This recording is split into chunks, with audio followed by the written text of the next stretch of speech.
Fala galera, aqui quem está falando é o professor Ed, do canal CR na Escola. A gente vai fazer um vídeo documentando sobre intolerância religiosa. Curte o canal, compartilha e...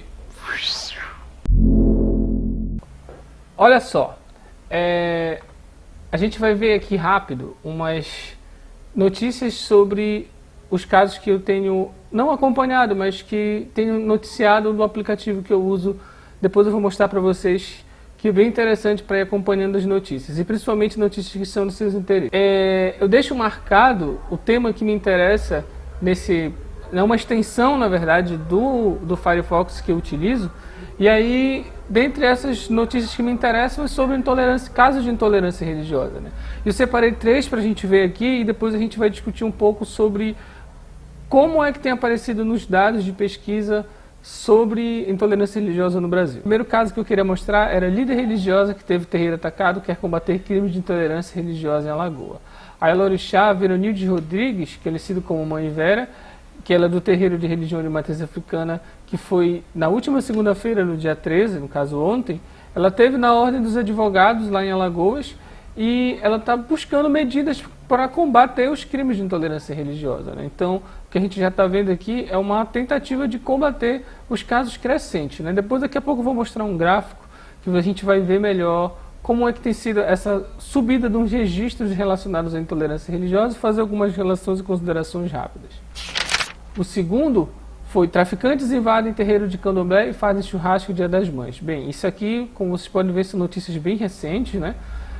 12/5/2019, saiu no site do Globo do Rio, e no terreiro de candomblé do Ogunzinho, Parque Flora, Nova Iguaçu, foi invadido por traficantes na tarde de domingo. Segundo relato de um filho de terreiro, homens armados com fuzis arrombaram a porta lateral do imóvel e fizeram um churrasco no local para comemorar o Dia das Mães. No momento da invasão, ainda bem, né, não tinha ninguém no templo. Bem, isso aqui é mais um outro caso, não tão diferente de muitos outros, mas ainda bem que não tinha ninguém no local, então eu acho que coisas poderiam ter sido bem piores, né? E o outro é: terreiro de candomblé depredado em Nova Iguaçu e religiosos são expulsos.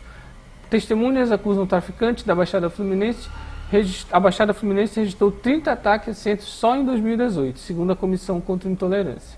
Aqui tem as imagens do local. E o que a gente vê em comum nessas notícias que eu separei aqui? Não só nessas. Se eu for pegar dentro do que eu falei para vocês, que é essa extensão do Chrome, que tu configura para qual portal de notícias tu queres ver, ou distribuidor de notícias, eu configurei para o Google Notícias. Se tu colocar intolerância religiosa ou casos de intolerância religiosas, as mais recentes, elas aparecem como alvo centros de religião de matriz africana, seja candomblé ou umbanda. Isso não quer dizer que também não apareçam casos de outras religiões, né? Mas os principais alvos costumam ser as religiões de matriz africana e as pessoas de religião de matriz africana.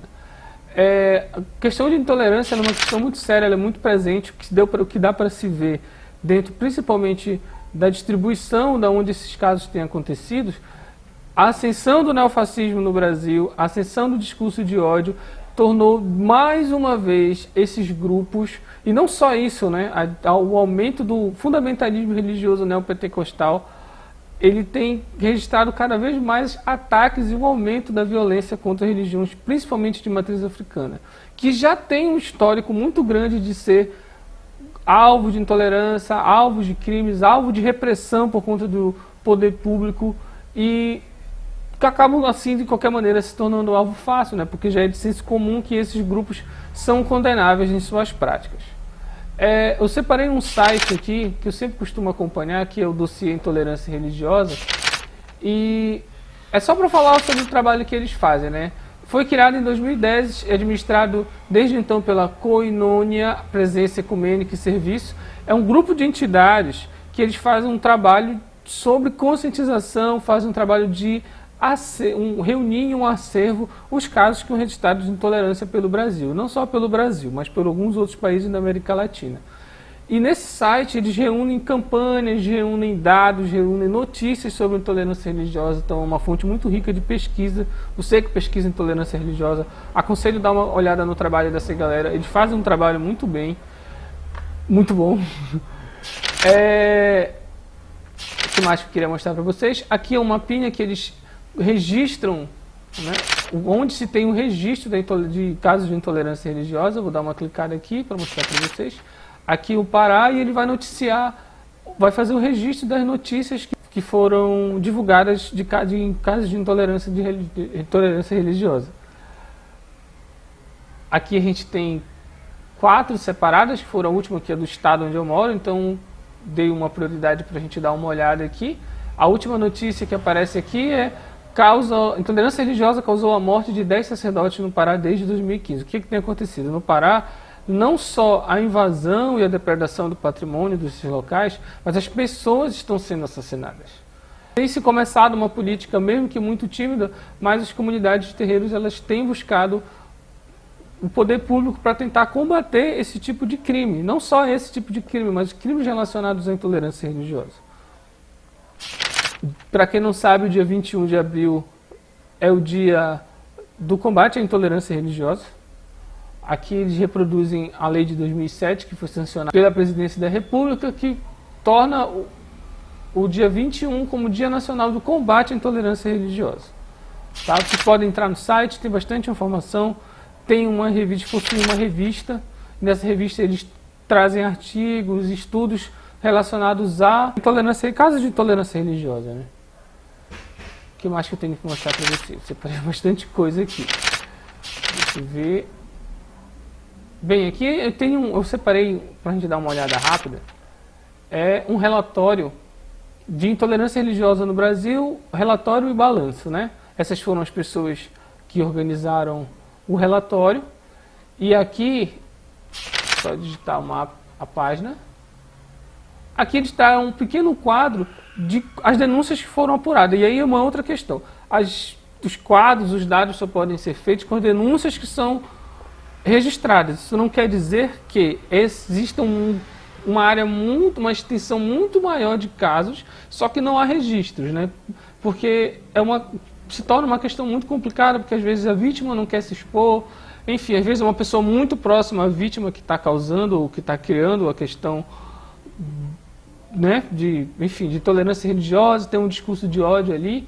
E aí eles separam num gráfico aqui, traçando, dá para a gente ir acompanhando, entre 2011 e 2015, que foram o que foi apurado, né? As denúncias que foram registradas, e eu acabei de não pegar... sim, ele coloca São Paulo, Rio de Janeiro e Minas Gerais, que encabeçam as denúncias, né? E aí, nesse período, foram registrados 695 casos, né? Sendo que entre 2013 e 2015... teve um aumento substancial em relação a isso.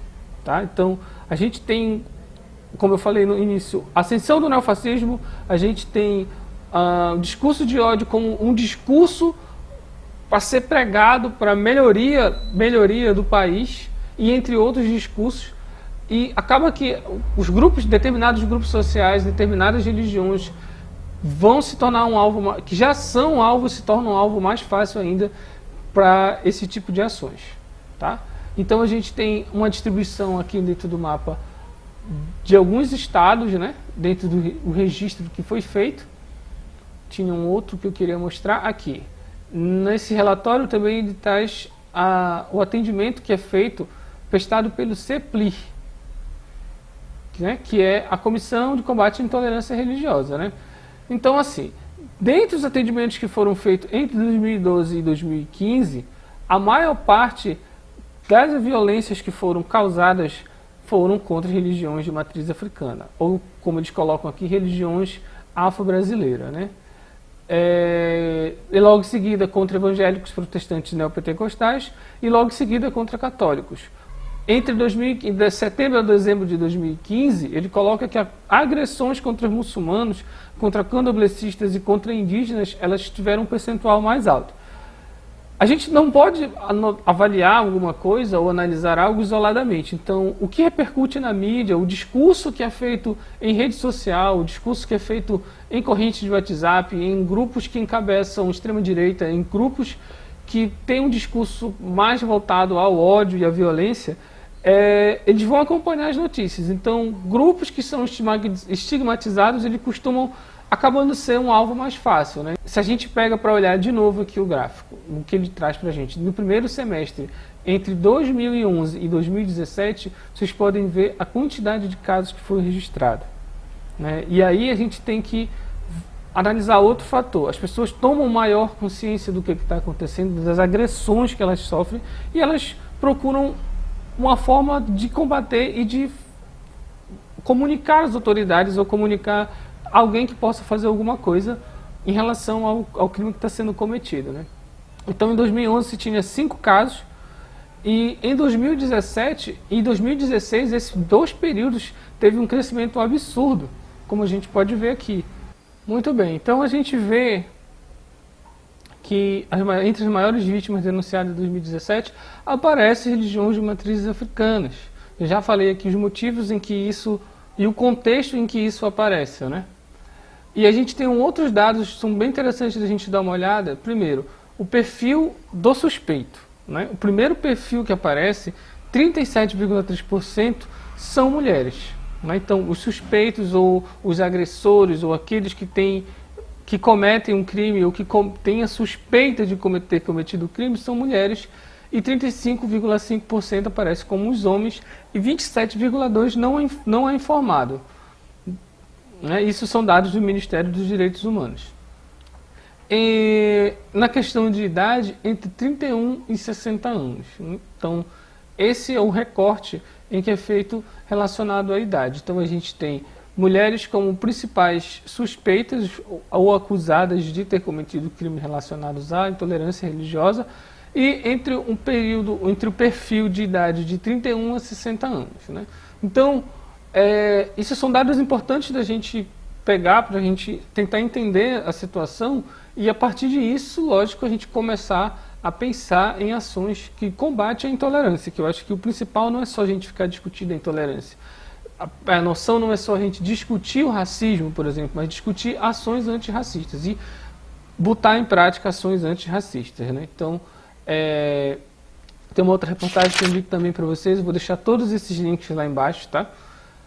Uma fala dessa professora, que ela diz: não podemos mais falar de intolerância religiosa, mas de violência. Quando a gente fala em diálogo, pressupõe igualdade de condições políticas, e é exatamente por esta igualdade não existir, e pelo menos pelos créditos majoritários não abrirem mão de seus privilégios, que este diálogo interreligioso soa tão fake. Eu sempre tive uma crítica relacionada à questão do diálogo interreligioso, porque a proposta de um diálogo entre religiões, ela precisa ser homogênea. Eu não posso, simplesmente porque eu tenho um grupo majoritário, e esse grupo majoritário é quem comanda a forma como esse diálogo vai se dar, né? A forma em que as ações vão ser feitas parte do grupo majoritário. Então, se eu tenho um grupo majoritário que controla como esse diálogo é feito, como essas ações são feitas, eu tenho o que ela coloca como algo fake. Eu mantenho o discurso, digo que eu defendo o diálogo interreligioso, mas desde que o meu privilégio não seja afetado. Acredito que seja isso. Tenho mais coisas para falar relacionadas à intolerância religiosa. A gente pode fazer um outro vídeo rápido, será só para comentar as notícias relacionadas a isso e um pouco do que é importante a gente se apropriar para a discussão.